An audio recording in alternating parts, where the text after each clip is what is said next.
आगरा की रंग बिरंगी गलियों में जब कठपुतली का खेल शुरू हुआ तो ढोलक की थाप के साथ एक ऐसी कहानी की शुरुआत हुई जिसने वहां मौजूद हर बड़े शहर के बाबू का दिल बेकाबू कर दिया।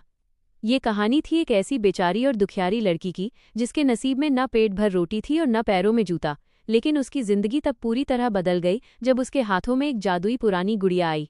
उस गुड़िया ने उसकी आंखों में एक अजीब सी चमक भरते हुए कहा कि एक दिन चांदी के घोड़े पर सवार होकर तेरे सपनों का राजकुमार आएगा। पर लड़की अपने बिखरे हुए आशियाने और किस्मत को देखकर मायूस हो जाती है कि कहाँ वो महलों का राजा और कहाँ उसकी ये मिट्टी के तेल से रोशन होने वाली दुनिया। लेकिन किस्मत के लिखे को कौन टाल सकता है जब उस जादू और हकीकत के बीच एक ऐसा मोड़ आता है जहां खुद को ठसबट्टी कहने वाली वो नटखट लड़की चुनौती दे बैठती है कि कोई राजकुमार उसके साथ सिर्फ 2 दिन रहकर तो दिखाए, वरना तीसरे दिन वो खुद संन्यास ले लेगा।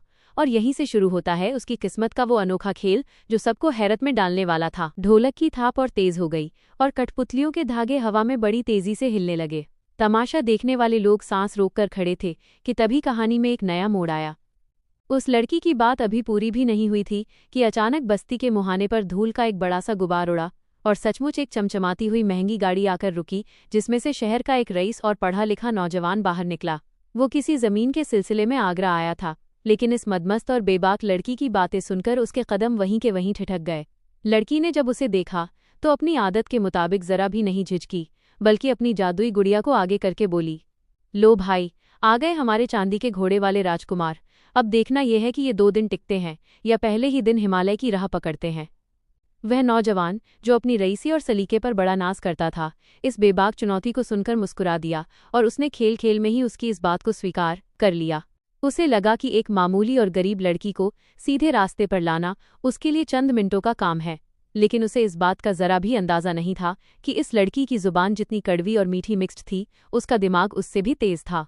पहले ही दिन जब उसने उस लड़के को अपने टूटे हुए घर में बिठाया तो चाय में चीनी की जगह नमक डालकर दे दिया और बोली, राजकुमार जी, हमारे यहाँ मेहमान को जरा हटके स्वाद चखाया जाता है। लड़का गुस्से से लाल पीला हो गया, लेकिन अपनी जुबान का पक्का होने के कारण वह वहां से हिला नहीं, बल्कि उसकी इन अजीबोगरीब हरकतों के पीछे छिपे उसके सीधे और सच्चे दिल को टटोलने लगा, जिससे कहानी में एक खट्टा मीठा सस्पेंस गहराने लगा था। उस लड़के ने चाय का कप टेबल पर रखा और मुस्कुराते हुए बोला, चाय तो वाकई बहुत हटके थी, लेकिन इस राजकुमार को हराना इतना आसान नहीं है। लड़की ने जब देखा कि उसकी पहली चाल नाकाम हो गई तो उसने अपने दिमाग के घोड़े दौड़ाए और एक नया पैंतरा आजमाया।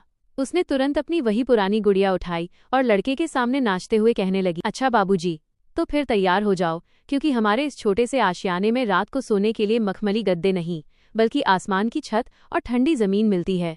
रात होते ही उसने लड़के को एक पुरानी चटाई थमा दी और खुद खटिया पर जाकर लेट गई। लड़का पूरी रात करवटें बदलता रहा, मच्छरों से परेशान होता रहा, लेकिन उसने हार नहीं मानी, बल्कि वो चुपके से उस लड़की को देखने लगा जो इतनी गरीबी में भी अपनी जिंदगी को एक त्योहार की तरह जी रही थी। सुबह होते ही जब लड़की ने सोचा कि अब तो ये पक्का भाग जाएगा, तब लड़के ने उठकर कुएं से खुद पानी निकाला और पूरे घर की सफाई कर दी, जिसे देखकर लड़की के होश उड़ गए। उसने कभी नहीं सोचा था कि शहर का इतना बड़ा रईस लड़का उसके लिए ये सब करेगा।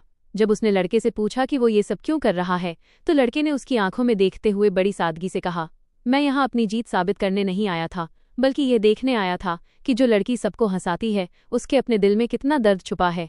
यह सुनते ही लड़की की आंखों में पहली बार शरारत की जगह एक अजीब सी हलचल और जज्बात उमड़ पड़े और खेल खेल में शुरू हुई ये तकरार अब धीरे धीरे एक बेहद खूबसूरत और अनकही मोहब्बत का रूप लेने लगी थी। लड़की ने अपनी नजरें नीचे झुका ली, क्योंकि पहली बार उसकी बेबाक जुबान के पास कोई जवाब नहीं था। वो लड़का सिर्फ उसके नखरे ही नहीं झेल रहा था, बल्कि उसकी उस टूटी हुई दुनिया को दिल से अपना रहा था, जिसे देखकर बाकी लोग दूर भाग जाते थे।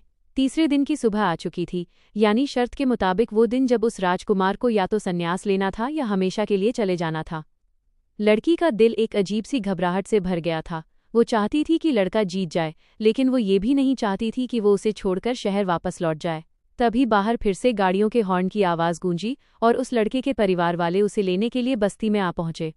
लड़के के पिता ने जब अपने रईस बेटे को एक मामूली और गरीब लड़की के साथ देखा तो वो गुस्से से आग बबूला हो गए और बोले, ये क्या तमाशा है? तुम इस बंजारन के चक्कर में अपनी करोड़ों की जायदाद और इज्जत भूल गए। ये सुनकर लड़की का दिल टूट गया। उसे लगा कि उसकी मिट्टी के तेल वाली दुनिया सच में कभी महलों से नहीं मिल सकती। वो चुपचाप अपनी गुड़िया समेटकर पीछे हटने लगी, लेकिन तभी उस नौजवान ने अपनी गाड़ी की चाबी अपने पिता के हाथ में थमा दी और लड़की का हाथ पकड़कर पूरी बस्ती के सामने सीना तानकर खड़ा हो गया। लड़के ने अपने पिता की आंखों में आंखें डालकर बड़ी सधे हुए लहजे में कहा, पिताजी, आप जिस जायदाद और रईसी की बात कर रहे हैं वह मुझे विरासत में मिली है, लेकिन इस लड़की ने मुझे 2 दिनों में जो जिंदगी की सच्चाई और सुकून सिखाया है वह मुझे दुनिया का कोई महल नहीं दे सकता। मैं इसके साथ रहकर अपनी एक नई दुनिया बसाऊंगा। बेटे का ये फैसला सुनकर उसके पिता अवाक रह गए और गुस्से में वहां से चले गए। पूरी बस्ती में सन्नाटा छा गया था, लेकिन लड़की की आंखों से खुशी के आंसू बह रहे थे। उसने कभी सपने में भी नहीं सोचा था कि कोई उसके जैसी गरीब लड़की के लिए अपनी पूरी रईसी को एक झटके में लात मार देगा।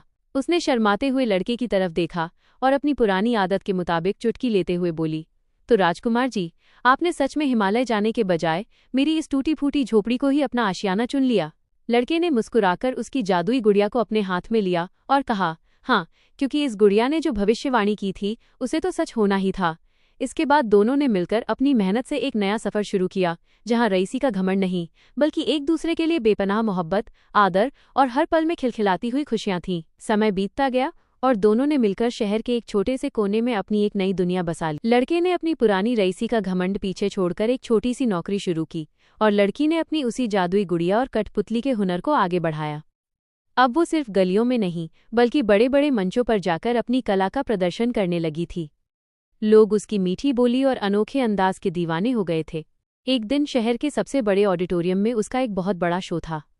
सामने शहर के तमाम बड़े बड़े लोग बैठे थे।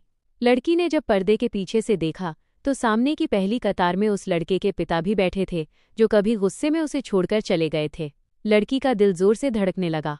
उसने घबराकर लड़के की तरफ देखा तो लड़के ने उसका हाथ थामकर कहा, घबराओ मत, आज दुनिया को दिखा दो कि मेरी राजकुमार की पसंद कितनी नायाब है। जैसे ही शो शुरू हुआ, लड़की ने अपनी कठपुतलियों के धागे थामे और अपनी वही पुरानी दास्तान शुरू की, एक बेचारी लड़की और उसके चांदी के घोड़े वाले राजकुमार की कहानी। उसकी आवाज में वो दर्द, वो मोहब्बत और वो सच्चाई थी कि पूरा ऑडिटोरियम तालियों की गड़गड़ाहट से गूंज उठा। शो खत्म होते ही लड़के के पिता अपनी सीट से उठे, मंच पर आए और उन्होंने आगे बढ़कर लड़की के सिर पर हाथ रख दिया। उनकी आंखों में अब गुस्से की जगह अपनी बहू के लिए गर्व और पछतावा साफ नजर आ रहा था। पिताजी की आंखों में आंसू देखकर लड़के ने आगे बढ़कर उनके पैर छुए और पिताजी ने तुरंत अपने बेटे और बहू दोनों को गले से लगा लिया। उन्होंने भावुक होकर कहा, बेटा, मैं गलत था।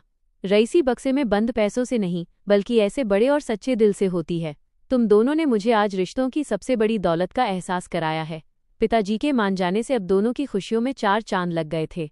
इसके बाद वे दोनों वापस उस बड़े महल जैसे घर में लौट आए, लेकिन इस बार लड़की वहां किसी मजबूरी में नहीं बल्कि उस घर की असली लक्ष्मी बनकर आई थी।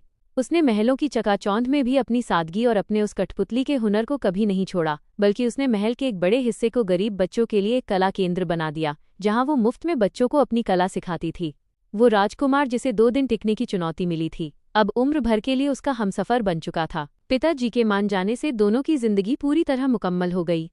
वे दोनों वापस उस बड़े महल जैसे घर में लौट आए, लेकिन इस बार वो लड़की वहां किसी मजबूरी में नहीं बल्कि उस घर की असली लक्ष्मी बनकर आई थी।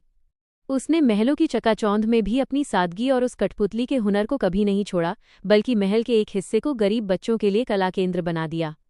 वो राजकुमार जिसे 2 दिन टिकने की चुनौती मिली थी, अब उम्र भर के लिए उसका हमसफर बन चुका था। एक शाम जब दोनों छत पर बैठे चाय पी रहे थे, जिसमें इस बार नमक नहीं बल्कि ढेर सारी मिठास थी, तो लड़के ने शरारत से पूछा, तो हमारी किस्मत की जादूगरनी जी, अब इस राजकुमार के बारे में आपकी गुड़िया का क्या कहना है? लड़की ने मुस्कुराकर लड़के के कांधे पर अपना सिर रख दिया। हवा में एक सुकून था और दूर कहीं आज भी ढोलक की वो थाप गूंज रही थी जो उनकी इस अनोखी प्रेम कहानी की गवाह थी। ये कहानी हमें ये सिखाती है कि इंसान की असली पहचान और उसकी रईसी उसके कपड़ों, महलों या बैंक बैलेंस से नहीं बल्कि उसके साफ दिल, हुनर और ऊंचे विचारों से होती है। सच्चा प्यार कभी रूप रंग या अमीरी गरीबी का मोहताज नहीं होता, वो तो बस एक दूसरे के प्रति सम्मान और ढाल बनकर साथ निभाने का नाम है। अगर आपके पास अपना हुनर और ईमानदारी है तो आप मिट्टी के तेल वाले दिए से भी महलों को रोशन कर सकते हैं।